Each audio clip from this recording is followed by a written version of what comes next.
morning, everyone. It is Monday, right before Thanksgiving. Just the Salt Lake City area. Just got back on the 80, heading for Sparks. For those that aren't familiar with where Sparks, Nevada is, it's basically right adjacent to Reno. And so ran this load pretty well cross country. This is day 3. We started Friday. It's what they call a COVID load. So it's exempt from a couple rules in terms of hours of service. Made it convenient for me because I can get all the way to the West Coast and then slide down to Southern California and spend the holidays home with the family. So last night I got a call from a buddy that I had been talking to about Amazon work. So for those of you that know me, and for those that don't, I own a trucking business with quite a few trucks. Our primary focus when we opened the business in 2012 was oil field. And I think we had some measured success. We got up to 20 trucks of our own, and including some owner-operators that were leased under us. I think at one point we had 42 trucks operating around the clock. By that I mean, well, there's 20 trucks by day, 20 trucks by night, 7 days a week, 365 a year. Oil field doesn't stop. It slows down, obviously, but it doesn't stop. And so, with a combination of COVID and the oil price war that started early this year, we decided to pull a couple trucks out and put them over the road. So our tankers don't really have a market over the road. People don't need that type of transportation service long haul. It's a short haul, hourly type of service. Anyway, a lot of oil field guys tend to do power only and pull milk. The dairy provides the tanker. Don't think we use the same tanker for the oil field as the milk. And they're not bad loads. Typically it's, from the New Mexico area into Dallas, and you're paid both ways because you got to bring that tank back. The problem this year with COVID is so many schools were closed. School is the biggest purchaser of milk for a lot of these dairies. And you'll remember in the beginning of the year, dairy farms were literally dumping milk onto the ground. So that market was a no-go for us this year. And, I caught wind of, Amazon. And they have a lot of work, and you can do power only, and they pay quick. A lot of good things, at the time seemed viable for us. Coming out of the oil field, we had a lot of insurance, way more than Amazon required. I think the only thing we did not have was trailer interchange. But as a for example, they require $1 million commercial auto with like a $2 million aggregate. Well, we have the $1 million commercial auto with a $2 million umbrella. A $2 million general liability and a $5 million umbrella. So that wasn't an issue. We were able to get on board. Oh, they also require workman's comp, but we had that. So I applied to get on Amazon. 3 days later, I got an email, congratulations, yada yada yada. I jumped on their load board and was, immediately disappointed at how cheap some of the rates were. The power only stuff just doesn't pay very well. I think your average load with Amazon is somewhere, through the relay board anyways, like $1.80 a mile. You see some $1.50 a mile. Occasionally out of some remote areas or on some one-way loads, to some remote areas, you know, you'll find stuff a little better, 2.25 a mile or something. But for the most part, it was not all that great. And so I looked at their load board with more of a, you know, let's analyze this thing kind of eye. And I spent a lot of time cutting and pasting the data onto a spreadsheet where I could then filter it. There's probably an easier way to do it, but that's kind of what worked for me. And I quickly discovered that the loads where you provide your own trailer pay a lot better.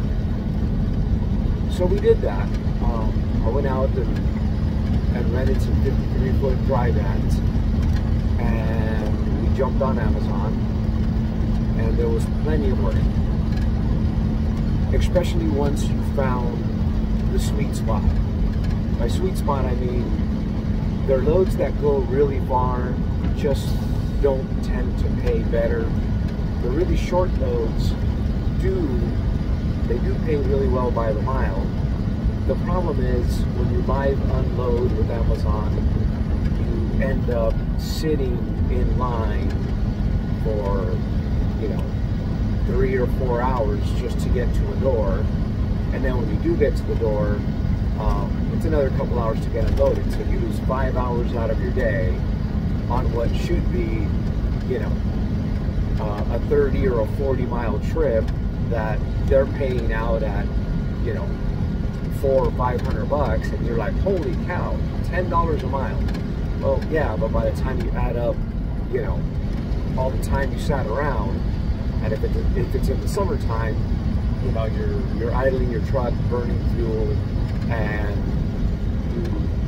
you end up at the equivalent of like 40 to 50 bucks an hour. So it just didn't really fit. The really long loads tend to be cheap. You can find better loads on load boards. The sweet spot for Amazon is in the range of like 370 miles up to about 500 miles. That's where you'll find better pricing. Those loads will come in somewhere in the neighborhood of, let's say, 1,200 bucks to 1,500 bucks. The beauty is you can do a 500-mile load, including loading and unloading in a day, and so it's 1,500 bucks for the day. Now, if you break that down on a per-hour basis, you know you're getting somewhere. You know, you're closer to 100 bucks an hour.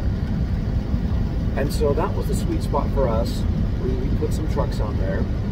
The problem with Amazon is you show up to unload and mysteriously your unload appointment has been canceled. Honestly, I think some managers do it so that they don't look bad on a report that you sat there for 6 hours waiting for a door. That's kind of my belief. Anyway, so the problem we had then was our drivers were getting a little frustrated because, you know, yeah, great, you got a $1,500 load, 500 miles, the driver can do it in a day, and he's being paid, you know, whether you do it by the mile or by the load or percentage, you know, he wants to get another load tomorrow and the next day and the next day. So at issue is you pick up your load, let's say you have a 10 o'clock appointment and they delay you a couple hours. So your 10 o'clock appointment just turned into noon, and then they take another couple hours to load you. Now it's 2, and then you got to drive your 500 miles. Let's say there's another 8 hours. Now it's 10 o'clock at night, so you're running out of hours there, and then they delay you another 6 hours for your appointment, which it's legal to stay there and be on duty as long as you don't leave their property. It's not illegal. You on your e-log put that you are on duty yard move, and that's technically legal, but it starts to eat into your 70 hour. So the driver finally gets unloaded at 3 in the morning. Now he leaves the location and goes to a truck stop or wherever to rest. The issue is now he needs 10 hours worth of off-duty time or sleeper time to start his next day. So if it's 3 in the morning, you know, he can't start moving till 1 in the afternoon, and still has to go get to a load, get loaded, and start the whole process all over again. The problem is by that time of day, there are no loads left, everything's booked, so the driver loses a day. And so the pattern that started to develop with Amazon is a driver would work one day, then not the next, and then work a day, and then not, and then work a day, and then not. And the problem was you could never get like a full work week out of it, because if you're not cheating on your logbook, I know a lot of people do, but if you're not cheating on that e-log and saying you're off duty the whole time you're there, even though you're moving the truck constantly in line, which technically you're not relieved of duty if you're in line. So the issue there is you're eating up your 70 hours. You end up eating up, you know, 17, 18 hours for one load, and then the next day you don't work. Anyway, so we were trying to, you know, earn our stripes, you know, get them to notice, hey, look, I got several trucks, I can do some dedicated work. There's some distribution centers opening up, both close to where my trucking yard is, and there's another one opening up in my hometown. The idea was to get some of that dedicated work. And, you know, long term, I thought that was kind of worth the sacrifice, but, you know, drivers started to quit. They didn't, you know, they didn't have the patience for that. So that became difficult to keep drivers in the trucks. So now what's happened in the last quarter of this year is Amazon, you know, their statement was, you know, we're struggling to meet our demands with independent owner-operators. Well, it's not that there's not enough independents out there, it's primarily the program doesn't really work. If you're going to get, you know, paid $1.80 a mile and it's not consistent, you have to find work somewhere else. If you're going to, you know, do like we were doing when we provide our own trailer, you can't pre-book yourself. That's what I'm trying to say.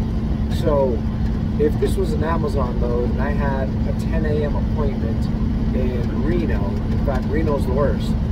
If you show up to Reno for a live unload, they'll tell you they don't have an appointment time for 3 days.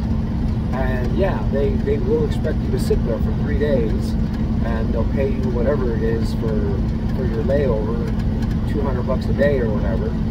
So even if you got paid well coming into Reno, let's just say you got $4,500 coming in, that's great. But then the problem is they're going to sit you there for 3 days. And you're going to get, you know, $750 for the 3 days. You know, you need to make $1,000 a day. That's kind of my math. If you have a local truck where the driver's home every day and you don't have any expenses for parking at a truck stop or anything like that, the truck really does need to make about $1,000 a day. If you're not making $1,000 a day, this business isn't worth it. That's kind of my math. Other people might have a different opinion. Anyway, so getting back to Amazon, all of that is really difficult. And so that's the relay part of it. the part of Amazon that we were looking to get into, the tendered work or the dedicated work, has also changed. Amazon has brought in some bigger carriers to come in and take some of that tendered work. Their statement was they couldn't keep up with, you know, little guys like me hauling stuff. And so these big companies have staff sitting at a desk that can, you know, spend 10 hours a day booking these loads online. Another YouTuber, Trucker Style Sean, for a while did, you know, exclusive work with Amazon, and he would do these contracts. And, you know, his philosophy was steady work. You can count on the work. It's scheduled. And so whatever you're running, 5 trucks, 10 trucks, 20 trucks, you have, you know, you can say guaranteed work. And so I'll post a link. He just uploaded a video where he just started a contract with Coyote hauling UPS freight because they gave him a dedicated contract for the next 21 days. He has a dedicated contract with Amazon, but he feels some of these other companies are using bots, as they call them, to book their loads. And so when you go to look at the load board, there's nothing there because the bots are booking them all before you could even look at them. And so the whole Amazon thing has gotten more and more difficult. The loads that I used to easily find running what I'll call live loads, you know, 400 to 500 miles. I had found actually like 3 little lanes that worked really well for us. You know, if I go look there now, where I used to have my pick of 3 or 4 different loads on any given day, and if you were patient and waited till the middle of the night to book it, you know, it would go up. Sometimes I got as much as, you know, $1,900 for that same 480-mile trip just because no one else had booked it. Well, right now, if you go to log into their relay board, today's Monday, I'll bet you everything's booked, you know, up until Wednesday. You might find the earliest one to unload or to load up on Thursday. And so that being the case, you can't keep a driver busy that way. And so for me, I signed on with a dispatch company called SmartHop. Another YouTuber, Tony, over at Trucking Topics Today, did a review or an article. He read an article that came out in a magazine, I guess is what I'm trying to say. And so I had the curiosity. I saw the video like on the weekend, and I actually dialed their number on a Sunday. Honestly, I wasn't expecting anyone to answer, and I got what they call one of their top tier dispatchers, and you know, we chit-chatted for like 20-30 minutes. The guy really did take time to you know, make his presentation and tell me how the company works and what they're about, you know, their philosophies. I got off the phone with them. I was on a load at the time. I had just shown up to a shipper. I was basically going to take a nap. And about 20 minutes later, my phone rings, and it's one of their salespeople. You know, basically to kind of re-emphasize what was explained to me and to show me, hey, look, you know, we answer our phone. You try to get through to us, you know, we're here. We're a dispatch company, 24/7. And so I have not run an Amazon load in about a month. Don't get me wrong, there's money there. I'm gonna guess, just based on the last time I looked, you know, we probably did, you know, a couple $100,000 in business with them this year. And they do pay right away. That is a beauty with them.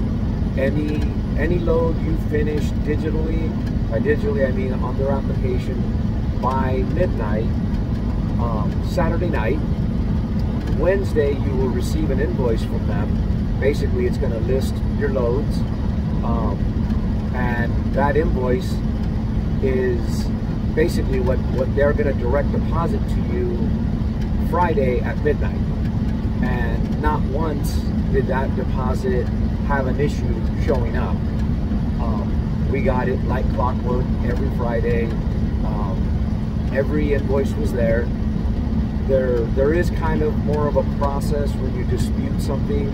Say if you're requesting layover pay, or you're requesting anything else, anything that might have changed on your tour or on your load. Those can take a couple weeks, but you do typically get paid. Anyway, so kind of in a nutshell, that's the Amazon thing. If you're currently a trucking company and you have your own authority and it's active, in good standing, they accept you the very first day it goes active. The big thing is you have to have all of their insurance requirements.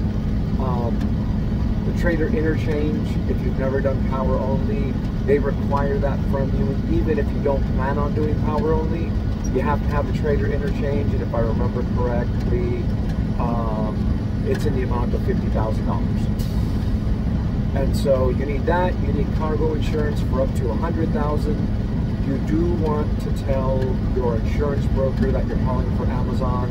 The reason being, you will haul a lot of electronics. I want to say one of my loads from Southern California to the Dallas area was 250 big screen TVs. And so to me it was a partial load, and I kind of asked, hey, so why only 5,000 pounds worth of load, and I got like 20 feet left worth of cargo space? And the lady looked at me, she goes, most companies don't load more than that because you don't have enough insurance to cover it. And it made perfect sense. 250 big screen TVs, you go much more than that. If you're more than $100,000 and you have a loss, that's going to come out of your pocket. But anyway, so those are the bigger things with Amazon. Your drivers do need to be a little bit techno savvy because everything happens through their application. So every driver has to load that application into their phone.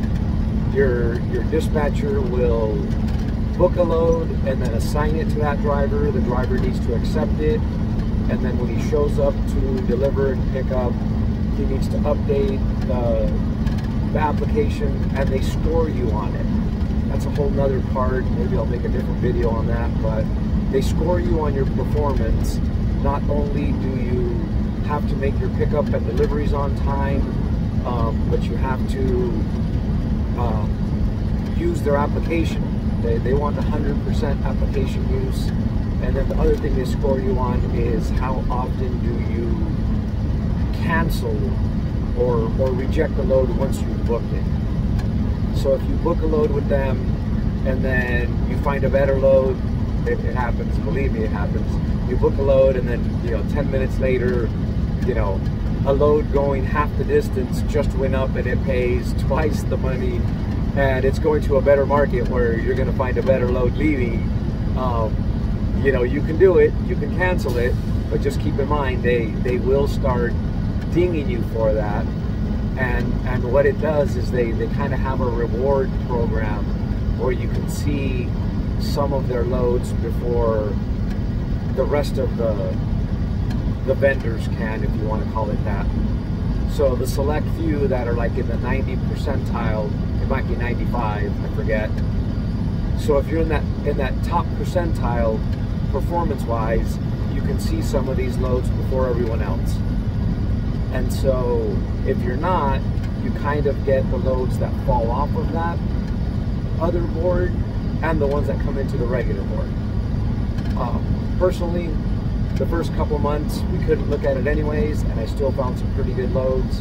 but it just seems like lately, because of all of their contracts, there's just not a whole lot on the relay side for the small guys.